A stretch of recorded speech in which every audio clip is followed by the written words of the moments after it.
अस्सलाम वालेकुम जी, मेरा नाम एहसन सिद्दीकी है और आप अपना चैनल पे टैक्स देख रहे हैं। आज मैं आपसे पाकिस्तान का जो सबसे इम्पोर्टेंट क्रिटिकल इशू आजकल जो पाकिस्तान के साथ चल रहा है, दैट इज़ इकनॉमिक सिचुएशन। मैं आपसे जो डिस्कस करना चाह रहा हूँ कि आज पाकिस्तान जो इस इकनॉमिक क्राइसिस में आया है, उसकी क्या को रीज़न है। जैसा कि आप जानते हैं कि टैक्स कलेक्शन किसी भी मुल्क, किसी भी कंट्री के लिए एक बैकबोन की हैसियत रखता है। जितनी ज़्यादा आपकी टैक्स कलेक्शन होगी, उतना ही ज़्यादा वो मुल्क तरक्की करता है अपने रिसोर्सेज को यूटिलाइज़ करते हुए। पाकिस्तान की पॉपुलेशन अगर आप देखें तो 25 मिलियन के करीब पाकिस्तान की पॉपुलेशन है, जिसमें सिर्फ 2.2 मिलियन यानी कि सिर्फ 22 लाख लोग टैक्स पे करते हैं, which is very critical and which is very low. अब इसकी दो वजूहात हो सकती हैं। एक तो वजूहात में आ जाता है कि there is a trust deficit. एक ट्रस्ट डेफिसिट है आम आवाम में और एफबीआर के दरमियान।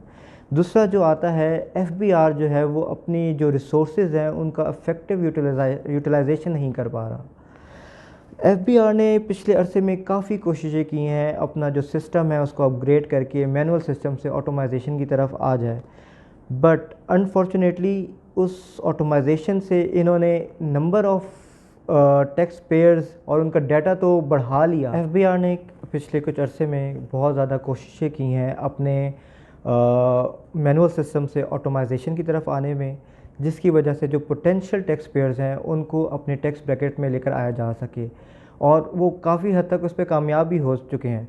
बट वही बात आ जाती है, टैक्स डाटा डिटेल्स तो इनके पास आ गई इंडिविजुअल्स की, बट उस डाटा को वो यूटिलाइज़ ही नहीं कर सके इंक्रीज़ करने के लिए अपना टैक्स बेस, जो कि बहुत वरीसम है। इसके जो मोस्टली जो स्टेक होल्डर्स हैं वो ये समझते हैं कि इसकी 3 से 4 वजूहात हो सकती हैं, जिसमें से सबसे इम्पोर्टेंट वजूहात है कि there is lack of competency. FBR के जो ऑफिसर्स हैं या जो उनके फील्ड ऑफिसर्स हैं वो उनमें इतनी कॉम्पिटेंसी नहीं है। दूसरा, उनकी कैपेसिटी को इन्हांस नहीं किया गया, उनकी ट्रेनिंग, उनको रिसोर्सेज का यूटिलाइजेशन देने में उस तरफ एफबीआर ने कोई काम नहीं किया। एक और वजह जो सामने आती है वो एक पॉलिटिकल विल है। जो भी नई गवर्नमेंट आती है वो अपने लिहाज से, अपनी पॉलिसीज़ के लिहाज से जो उनको सूट करता है, टैक्स लॉज रूल्स में अमेंडमेंट्स लेकर आती हैं, जिसका मुल्क को बहुत ज़्यादा नुकसान पहुँचता है। तीसरी चीज़ जो सबसे इम्पॉर्टेंट, जो मैंने पहले भी डिस्कस की, वो ट्रस्ट डेफिसिट है।